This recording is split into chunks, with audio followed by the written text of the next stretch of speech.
Hello kabayan, Toyota Prius tayo kabayan, electric car. So paano tanggalin yung bumper? 10mm yan sa dugtungan ng fender kabayan. Tapos sa baba, medyo ikutin mo lang yung gitna. Tapos sabay sikwat, tanggal na yan.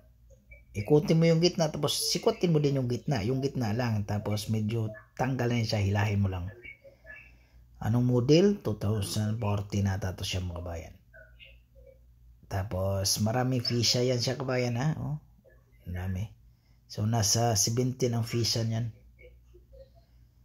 Yan. Tapos, yun sinasabi ko kabayan na pag Toyota, lahat ng Toyota, 10mm yun sa baba.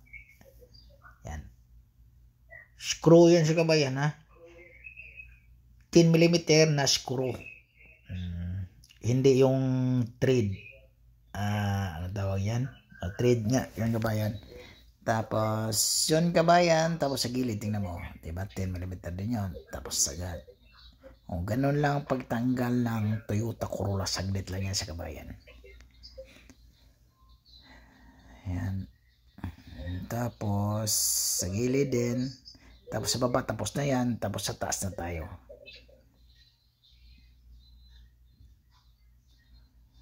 May cover yan siya, plastic cover dyan sa taas. Tapos yung plastic cover naman kabayan, lahat naman yan puro clip lang yan siya.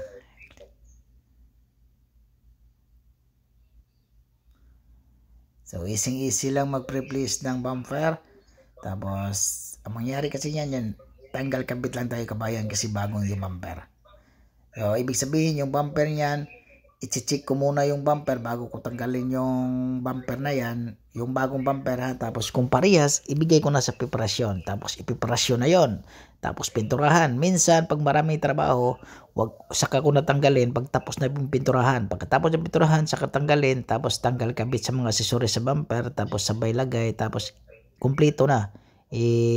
Kumpleto mo na, tapos sitting na lahat, so okay na, so deliver lahat. Kasi kadalasan naman kabayan, pag bumper lang, saglit lang yan, sa matapos yan, pag matapos pinturahan, saglit lang yan, mga 1 oras, tapos yan sa kabayan, lahat ha, pagtanggal, pagkabit, pagtapos na yung pinturahan. O, maraming salamat kabayan.